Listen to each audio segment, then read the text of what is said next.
So now for the explanation. In your packet of cards you get 4 cards. One of them is a flap card. You've probably already had a look at that and wondered what to do with it. And then you have these 2 duplicate cards and those go on top of your flap card.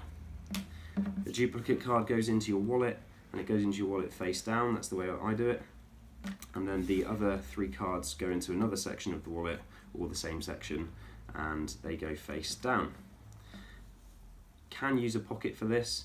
Sorry I don't provide a wallet, but I'm sure you probably have one. And then you're ready to begin. So you start the trick by removing the 3 cards, shutting the wallet,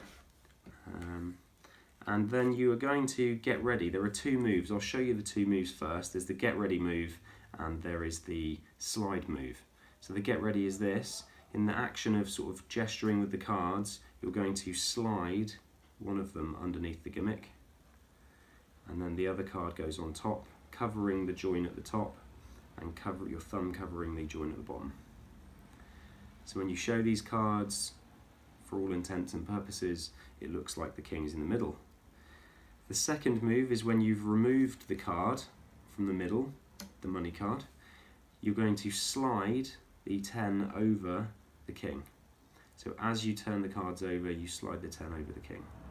That's the second move. So you have the get ready and you have the slide. The routine is fairly straightforward. I'll show you a shorter version of what I just showed you in the performance, and you can chop and change these bits. I'll show you 2 other ways of doing this, which are also quite good. So you show the cards, the backs of the cards to the spectator. You can count them like this, and then as long as this card, the flap card, ends up on the back, you're going to do your get ready. And just try to make sure that they're lined up on all edges. It takes a bit of getting used to, but you can do it quite quickly. And you show the king in the middle. You turn the cards over, remove this card to the table. This is obviously not a king, it's a 10. And you reveal this, saying, oh well, this is a game you'll never win, so don't play. You place this card back on top with your cards face towards you, and you get ready again.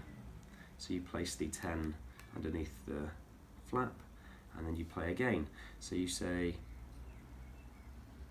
where's the money card? The money card's here. This is a game you'll never win. And then you offer a fake explanation and say, this is actually I'm using double-faced cards. Look, if I place this card in here, you can see that has a 10 on this side and has a king on this side. Be careful to cover up the borders on the corner because there's a blue border there. So just make sure that's covered before you show them. And then you remove this card to the table, explain that that's where the king is because the king isn't here. So you do a slide, you slide to cover the king. That reveals that the king is not on the table, except if it's behind this card, but it's not. You show all 3 cards. You can do a frustration count, which is what I did in the performance video, where you show a 10 and casually just take the top card off of each one and reveal the 10s. This is quite a good move to do because it hides the flap, and then you reveal the king in the wallet. Another very strong way of doing this is having this card here and so the duplicate money card in the wallet or your pocket, and then when you come to play the game, you only play the game once, and it's really quite a stunning trick. It's more of a trick than a game. You get the get ready move, do the get ready move, so the money card is in the middle, and when you remove this card to the table, or the spectator removes it, you show that it is indeed on the table by doing the slide move, so they are certain in their minds that this card is the king, and you explain that this is how the game is always played. The money card is on the table, but when you reveal this card as not being the money card, you can then do a frustration count if you want. Casually just show all of them as 10s, and then you reveal the money card is in fact in the wallet. This is a really strong way of doing this trick, and I quite like all the versions. You can try and play the game version more, where you are getting them to guess where the card is, or you can go with the trick version. Both are equally as good if you perform them well. Here's another thing which I think's worth playing with, is counting these cards freely in the hands makes them seem as if they're fairly normal, and it works with the idea that you're mixing the cards and trying to hide trying to hide the money card. Then you show the cards, and this is quite good. Even when this card is placed to the table, so when you place the money card to the table, counting these cards in the hands also adds to the game-like nature of it. So play around with that, as long as they don't ever see the flap, and I'm just holding the flap as I count these. Yeah. And as long as this ends up on the back and you're ready to do your slide move or to move this into the way, then that works to make it feel more like you're playing a game. I think that's pretty much it. You can chop and change all of those moves. See what works for you. I've purposely not given you a script, because if you come up with your own scripts, then it's going to be more natural. There are certain moments when you need to make sure that it's clear where the card is. For example, when you're taking the money card here, I sometimes do this where you explain the money cards in the middle, and then you turn the cards over and ask them where it is, and they say the middle, and you say, are you sure? Okay.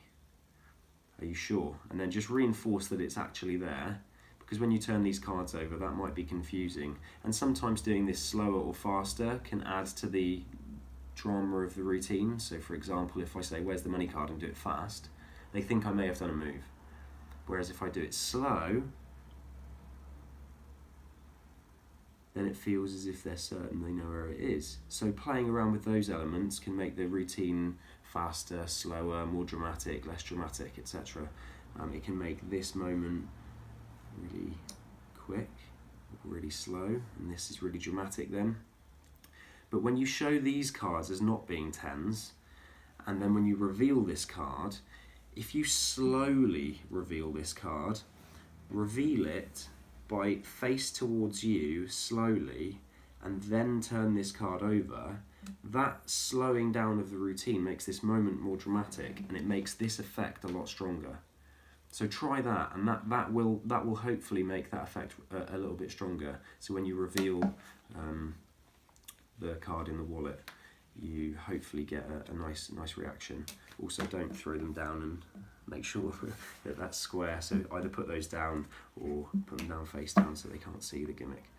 I think I've covered pretty much everything in there. There are loads of other versions of this. By all means, go out and get those versions. That's one of my other tips, is if you want to learn a trick that you like, then learn as many versions of it as you can. I mean, there's a pure sleight of hand version of this. There are other gimmicked versions of it. You know, just go out and find them all and play with them. Thank you for watching. Hope you enjoyed it. Hope you have fun with it. Go out there and entertain some people. Spread the wonder.